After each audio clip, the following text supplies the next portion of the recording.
Assalamu alaikum dear students, I am Anjum Shafiq, your biology teacher for grade 11, and today I'm going to start another new chapter, that is chapter number 13, gaseous exchange. और dear students, इसमें हम discuss करेंगे कि हमें सांस लेने की ज़रूरत क्यों पेश आती है। आखिर वो कौन सी ऐसी वजूहात हैं कि कोई भी जानदार, कोई भी लिविंग ऑर्गेनिज्म गैशियस एक्सचेंज के बगैर ज़िंदा नहीं रह पाते। So let's move to the class word. So, chapter number 13.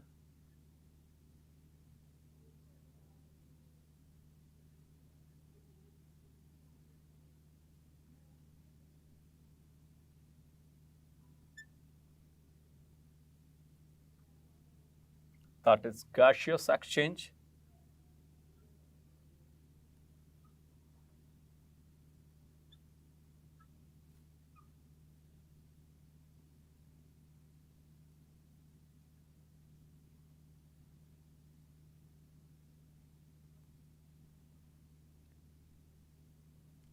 One of the most important phenomena which occurs in living organisms.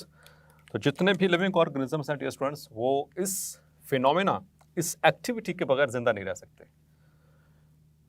Dear students, शुरू में किसी की डेथ को कंफर्म करने के लिए चेक किया जाता था क्या वो उसकी रेस्पिरेशन चल रही है कि नहीं, सांस का अमल चल रहा है कि नहीं। सबसे पहले शुरू में इसी को ही कंसिडर किया जाता था in animals and specially the humans.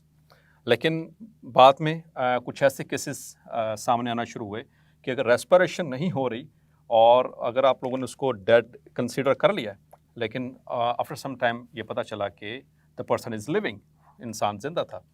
सो अब जो लेटेस्ट जो क्राइटेरिया फॉलो किया जाता है किसी भी शख्स को डेड जो है वो कंफर्म करने के लिए, वो तीन सिस्टम्स हैं। तीन सिस्टम्स अगर वो कंफर्म हो जाए कि वो सीज हो चुके हैं, उनमें किसी भी तरह की कोई एक्टिविटी नहीं हो रही, देन अ पर्सन और an animal is considered as dead. उन तीन में से सबसे पहले जो चेक किया जाता है that is respiration, that is gaseous exchange. क्या वो गैशियस एक्सचेंज हो रही है, रेस्पिरेशन उसके अंदर हो रही है कि नहीं हो रही, number one. Number two, that is it's cardiovascular system, क्या उसका हार्ट वर्किंग कर रहा है, हार्ट कहीं उसकी हार्ट बीट रुक तो नहीं, की हार्ट उसका बिल्कुल रेस्ट तो नहीं हो चुका। एंड नंबर थ्री, इन दोनों के बावजूद भी अगर ये दोनों स्टॉप हो चुकी हैं लेकिन फिर भी आप डेथ कंफर्म नहीं कर सकते if the one system is working और नॉट वर्किंग। तो वो तीसरा सिस्टम होता है दैट इज नर्वस सिस्टम। आमतौर पर हम उसको प्यूपुलरी रिफ्लेक्स के ज़रिए चेक करते हैं। तो वो आप लोगों ने शायद देखा हो मूवीज़ में, जो हॉलीवुड मूवीज़ होती हैं या जो अच्छे इस तरह के सीरियल्स होते हैं, उसमें डेथ को कंफर्म करने के डॉक्टर जो है वो फाइनली क्या करता है कि वो आइज़ के अंदर टॉर्च के ज़रिए जो है वो लाइट को वो उसमें बम्बार्ड करते हैं। तो इंसान बेशक बेहोश हो, जिंदा हो अगर, तो लाइट पड़ने पर वो रिफ्लेक्स शो करता है, प्यूपुलर रिफ्लेक्स शो करता है, ठीक है। और अगर वो नहीं शो हो रहा, the pupils are dilated, consistently dilated, और रेस्पिरेशन भी स्टॉप हो चुकी है, कार्डिक जो है वो वर्किंग वो भी ख़त्म हो चुकी है, then the person is considered as dead. So बताने का मकसद ये था, it is one of the most important phenomena जो कि किसी भी इंसान को या किसी भी एनिमल को या किसी और लिविंग ऑर्गेनिज्म को जिंदा रखने के लिए ज़रूरी है। One of the most important phenomena. So dear students, at all levels of activities, जितने भी लेवल्स हैं एक्टिविटीज़ के, at all levels,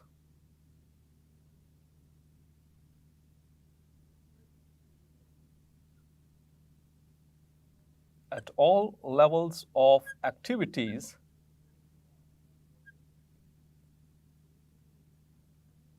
an uninterrupted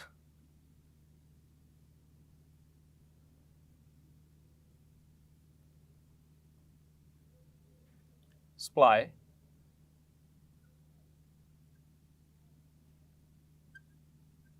of energy is required। किसी भी तरह का वो एक्टिविटी लेवल है तो उसमें अनइंटरप्टेड सप्लाई चाहिए, चाहे वो ब्रीथिंग है, चाहे वो हमारे कार्डियोवास्कुलर सिस्टम का चलने का काम है, उसके वर्किंग का काम है, चाहे यूरिनरी सिस्टम का काम है, चाहे वो हमारे डाइजेस्टिव सिस्टम का काम है, चाहे वो visual system, hearing system, every kind of system, जितने भी सिस्टम्स हैं डियर स्टूडेंट्स, उनका काम करने का जो लेवल है, उनके काम करने के लिए जितने भी लेवल्स हम गिनवा सकते हैं, इसको हम पहले भी डिस्कस कर चुके हैं। 12 से 13 मेजर ऑर्गन सिस्टम्स अल्लाह ताला ने हमें प्रोवाइड किए। हर एक ऑर्गन सिस्टम को काम करने के लिए मुसलसल एनर्जी की सप्लाई चाहिए। तो उस एनर्जी की सप्लाई में दो मेजर रोल्स। तो ये हमने बात की थी कि there is a division of labour. हमारी बॉडी में एक इंसान को एक इंडिविजुअल लेवल के ऊपर जिंदा रखने के लिए बहुत सारे सिस्टम्स, ऑर्गन सिस्टम्स को मिल करके अपना अपना इंडिविजुअल काम, अपना इंडिविजुअल वर्क कर रहे हैं, जिसकी वजह से एक ऑर्गेनिज्म जिंदा होता है। क्लियर? तो उसमें से gaseous exchange is one of the them. तो सबसे पहले सवाल ही यही पैदा होता है कि इसकी ज़रूरत क्यों पड़ती है? Why there is a need of gaseous exchange? तो ज़रूरत इसलिए क्योंकि हमें एनर्जी की ज़रूरत है। और एनर्जी कैसे मिलती है डियर स्टूडेंट्स? हम पहले भी इसको डिस्कस कर चुके हैं चैप्टर नंबर 11 के अंदर, बायो एनर्जेटिक्स में। एनर्जी मिलती है हमें फूड से। आपने चैप्टर नंबर 12 में फूड खाया, ठीक है, और फूड अल्टीमेटली एब्जॉर्ब हुआ। एब्जॉर्ब होने के बाद वो ब्लड में आ चुका है। अब उस फूड का उस वक्त तक फ़ायदा नहीं होने वाला जब तक कि सेल के अंदर वो जाकर और ऑक्सीडाइज ना हो जाए, ठीक है। तो उसकी फूड की ऑक्सीडेशन होगी तो तभी हमें उससे कोई एनर्जी हासिल होगी। तो यहाँ पर दो चीज़ें, एनर्जी का मिलना जो है वो दो लेवल के ऊपर, ठीक है। नंबर 2, जो फूड हमने खाया था जब तक वो ऑक्सीडाइज नहीं हुआ सेल के अंदर जा करके, तो तब तक हम वो एनर्जी उसी के अंदर स्टोर रहेगी। हमने बात की थी कि जो कार्बन हाइड्रोजन बॉन्ड होते हैं फूड के अंदर, जैसे ग्लूकोज के अंदर, they are the potential source of energy. और जब वो ब्रेक होते हैं तो वही जो इनके अंदर स्टोर्ड एनर्जी है वो रिलीज होगी। तो उसको रिलीज करवाने के लिए उसकी ऑक्सीजन की ज़रूरत पड़ती है। तो ऑक्सीजन कहाँ से आएगी? From the environment. तो जब तक ऑक्सीजन बॉडी के अंदर ना आए, फिर यहाँ से डिफ्यूज़ करके हमारे सेल्स तक ना पहुँचे, तब तक हमारे खाए पिए का हमें कोई फ़ायदा नहीं होने वाला। Clear? So that is why every living organism needs the gaseous exchange. Every living organ, किसी भी तरह का वो लिविंग ऑर्गेनिज्म है, उसको गैसियस एक्सचेंज की ज़रूरत पड़ेगी। तो इस चैप्टर के अंदर हमने यही चीज़ें डिस्कस करनी है। हम बेसिक लेवल से मूव करते हुए जाएंगे टुवर्ड्स द कम्प्लेक्स लेवल्स, ठीक है। और अल्टीमेटली हम ह्यूमंस को डिस्कस करेंगे कि उनके अंदर जो सबसे बेस्ट रेस्पिरेटरी सिस्टम अल्लाह ताला ने इनको दिया, इनके अंदर कि because we are the best creation of Allah, तो हमारे अंदर किस तरह का जो रेस्पिरेटरी सिस्टम रखा गया है उस एतबार से भी हम ज़रूर बात करेंगे।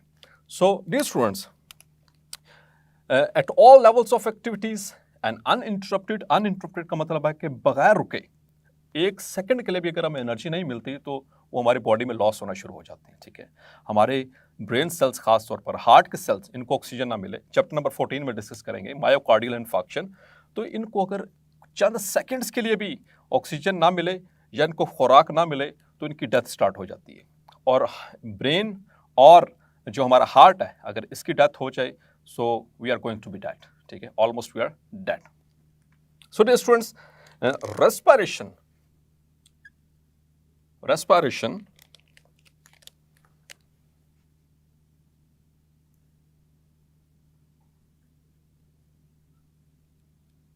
is one of the most important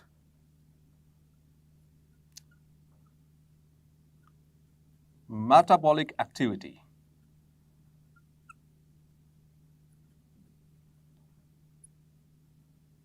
one of the most important metabolic activity. क्योंकि मैंने आपको इसको क्लैरिफाई कर दिया कि क्यों ज़रूरी है।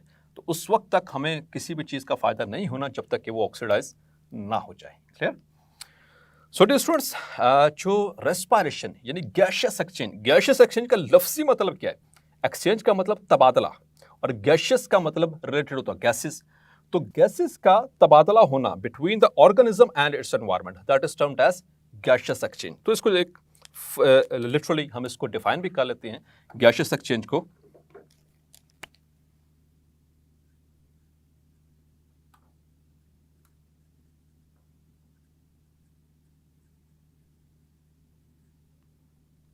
So gaseous exchange, the exchange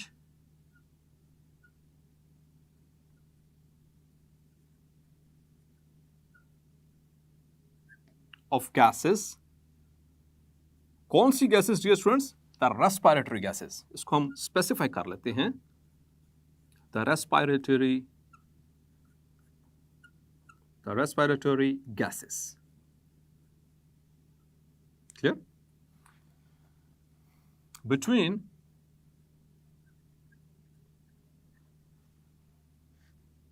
an organism and its environment.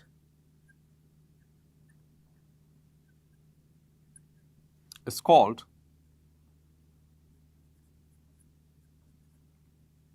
gaseous exchange.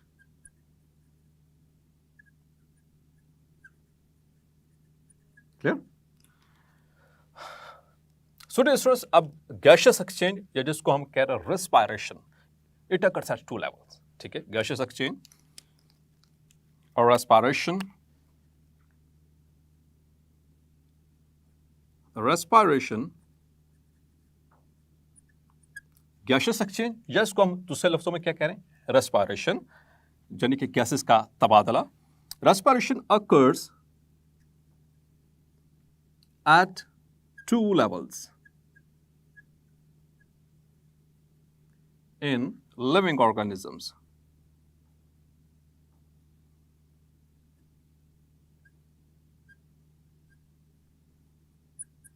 तो वो दो लेवल कौन से थे स्टूडेंट्स? अभी हम उसकी बात करते हैं.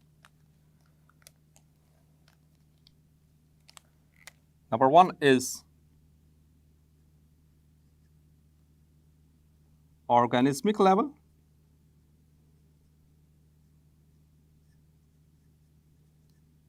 मीन्स के इंडिविजुअल लेवल के ऊपर जो रेस्पिरेशन हो रही है उसे हम कहते हैं ऑर्गेनिज्मिक रेस्पिरेशन और ब्रीदिंग जिसको कहा जाता है. So at organismic level the respiration at organismic level is called breathing. इसको हम breathing भी कहते हैं. और ventilation is called breathing or ventilation. Clear? Breathing क्या है? एक मैकेनिकल प्रोसेस जिसमें हम इनहेल कर रहे हैं, एक्सहेल कर रहे हैं. इसकी सारी डिटेल्स आगे इस चैप्टर में आने वाली. ठीक है. और दूसरा लेवल जो है that is cellular level. Second level is of that is called the cellular level. So if you talk about the cellular level,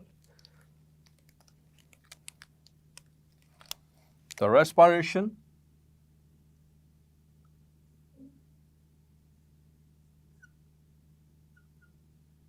at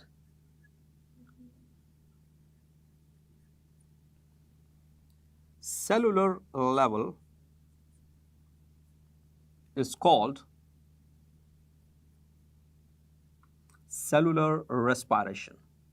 It is called cellular respiration.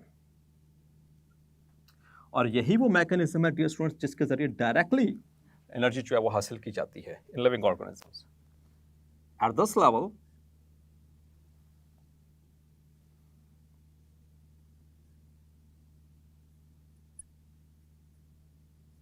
direct energy is formed and utilised. इसी level के ऊपर energy बनेगी भी और utilise भी होगी. Clear? अब dear students move करते हैं कि हाँ मीडियम की तरफ. तो ये तो हमने लेवल्स की बात की. सो ऑर्गेनिज्मिक लेवल, ब्रीदिंग जैसे हम सांस ले रहे हैं, breathing level like inhalation and exhalation. इसी तरह से यहाँ से होने के बाद वो हमारा सेलुलर लेवल यानी सेल्स में जाकर जब सेल के अंदर भी ऑक्सीजन एंटर होगी, वहाँ से कार्बन डाइऑक्साइड रिमूव होगी, सो उसे हम कहेंगे सेलुलर लेवल. तो इसको हम सही टर्म्स के अंदर इसको डिफाइन कर लेते हैं. ये शॉर्ट क्वेश्चन के तौर पर पूछा जा सकता है. What is cellular respiration?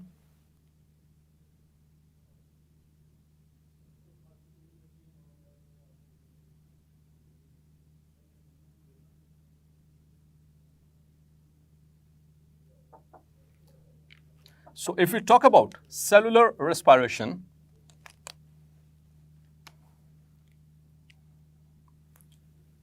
the process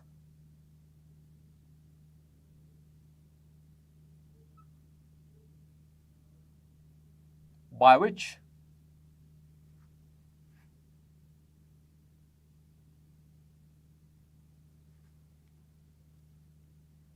oxygen moves inside the cell, carbon dioxide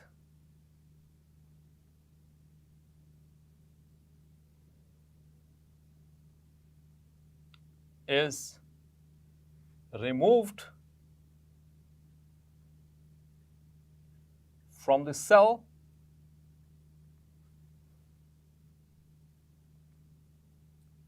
and the energy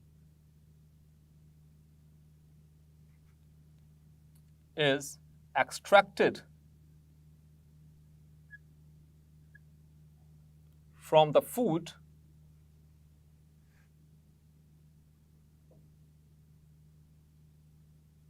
which was previously stored,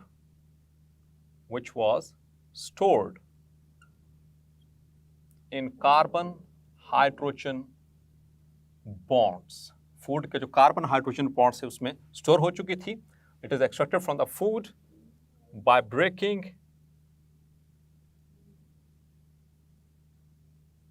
the carbon hydrogen bonds and releasing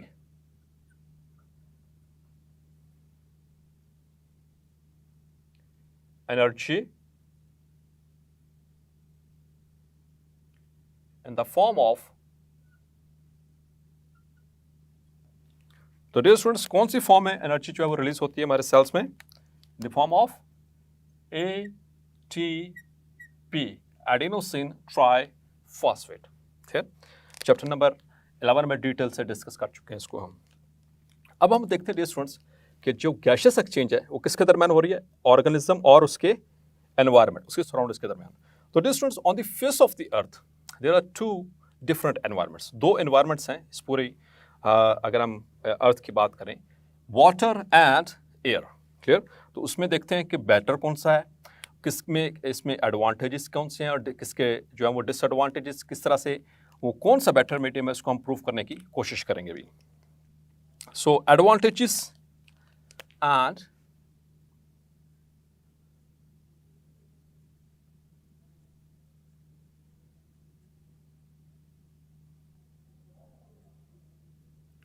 disadvantages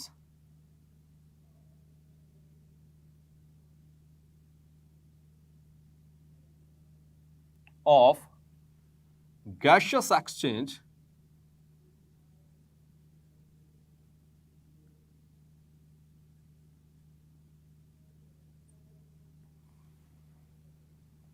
in air and water.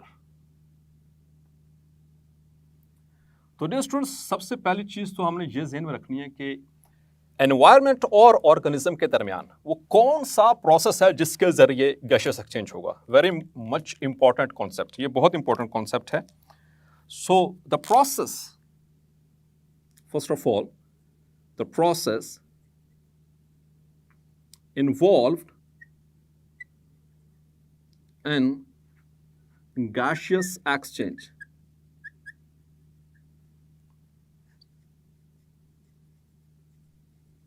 जी. तो dear students आप basic level पे पढ़ चुके हैं, 9th-10th में पढ़ा था आपने. तो वो कौन सा प्रोसेस है जिसके जरिए गैशियस एक्सचेंज होगा? सो होपफुली आप बिल्कुल सही सोच रहे होंगे. द प्रोसेस, और we can say the only process, इसको मैं बोल्ड करूंगा, हाईलाइट करूंगा इसको, क्योंकि एक ही प्रोसेस है. The only process,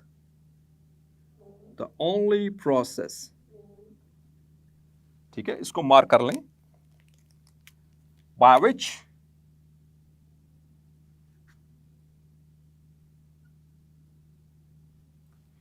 gaseous exchange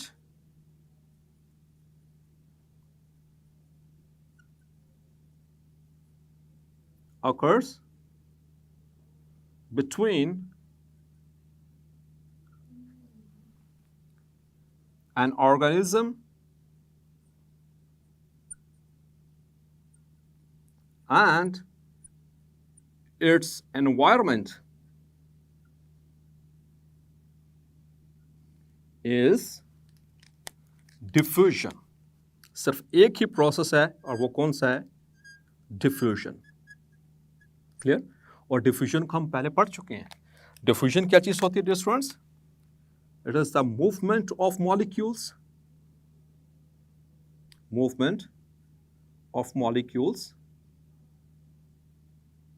from an area of high concentration or higher concentration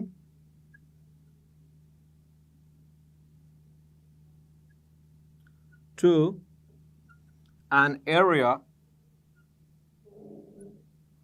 of lower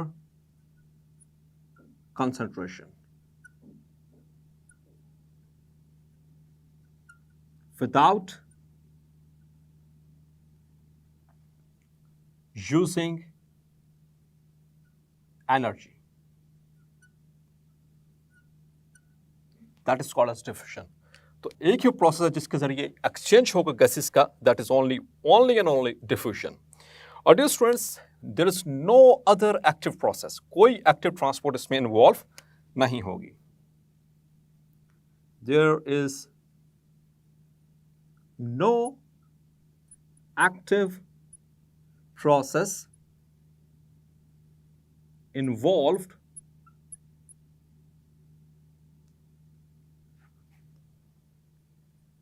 in the gaseous exchange.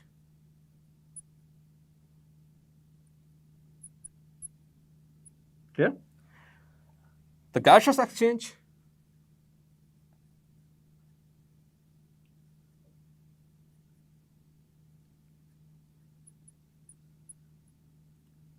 occurs between, इस बात को भी अंडरलाइन कर लें, इंपॉर्टेंट है, between the biological membranes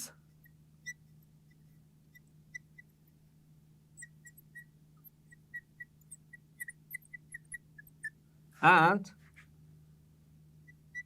air or water, जो कि यहां पर काम कर रहा है मीडियम का.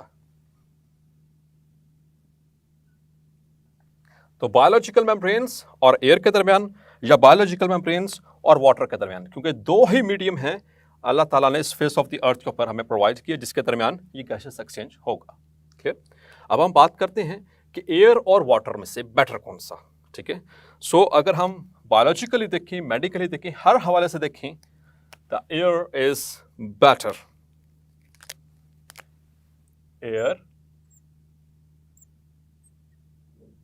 is better medium. ये better है than water. पानी की निस्बत जो एयर है वो बेहतर है. उसकी रीजन क्या है? How? So reasons. We are going to discuss the reasons. Clear? Why it is a better medium? Air is better.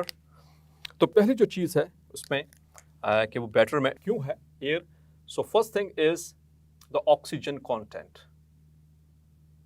The oxygen content. So if you look at the oxygen content of same volume of water and air, एक ही volume के अंदर हम oxygen content यानी कि oxygen की कितनी percentage या कितनी क्वांटिटी मौजूद है, सो air has got more quantity of oxygen as compared to the water.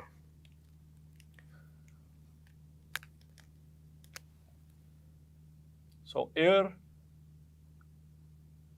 has 200 ml per liter of air. Per liter of air. 1 litre air के अंदर 200 ml तक ऑक्सीजन मौजूद है, कंटेंट मौजूद है. 1 लीटर का मतलब क्या है? 1000 ml, 1000 ml में, मिलीलीटर्स के अंदर, ठीक है। It is a huge content. अगर हम इसी को कंपेयर करें वाटर के साथ, so as far as water is concerned, it is less than 10, it contains less than 10 ml पर 1000 ml, जिसको हम कहते हैं litre of air, of water. तो यहां से पहली बात साबित हुई कि वाटर कंटेंट के एतबार से ऑक्सीजन जो है वो वाटर के अंदर कम है और एयर के अंदर उसकी क्वांटिटी ज्यादा है, 1 लीटर की बात करें। Number 2, that is density. Density किसे कहते हैं डियर स्टूडेंट्स? मास पर यूनिट वॉल्यूम। सो उस एतबार से देखें, सो air it is 8,000 times less dense than water, and if we talk about water, it is 8,000 times more dense than water। और उसकी क्या रीज़न है डियर स्टूडेंट्स? ऐसा क्यों है? क्योंकि एयर जो है उसमें जो मॉलिक्यूल्स होते हैं उनके दरमियान जो फासला है, इंटरमॉलिक्यूलर डिस्टेंस, वो ज़्यादा है। और वाटर के दरमियान, वाटर चूंकि लिक्विड है, एयर गैस है, सो गैसेस के दरमियान जो इंटरमॉलिक्यूलर डिस्टेंस ज़्यादा होता है as compare to the liquids. Liquids में वो क्लोजली पैक होते हैं और सॉलिड्स में तो वो इंतहाई क्लोजली पैक होते हैं। इसी वजह से तो ये 3 मीडियम बन जाते हैं। क्लियर? सो जहाँ तक बात है एयर की, तो एयर 8000 गुना जो है वो ज़्यादा बेहतर है। क्यों? क्योंकि इसकी डेंसिटी पानी से 8000 गुना कम है। क्लियर? तो जितना कम उसकी डेंसिटी होगी, उतनी ही आसानी से जो गैसेस है यानी कि ऑक्सीजन और कार्बन डाइऑक्साइड वो डिफ्यूज हो सकेंगी। Clear? Number 3, that is viscosity. So if we talk about viscosity, viscosity किसे कहते हैं? Resistance to a flow. किसी भी चीज़ का को फ्लो के दौरान जो रेजिस्टेंस होती है उसको हम विस्कोसिटी कहते हैं। या सादा लफ्ज़ों में बात करें तो गाढ़ापन। तो आपके ख्याल से गैस ज़्यादा गाढ़ी होती है कि वाटर या लिक्विड? सो डेफिनेटली वाटर यानी कि liquids, they are more dense than the gases. So if you talk about the air specifically, it is 50 times less viscous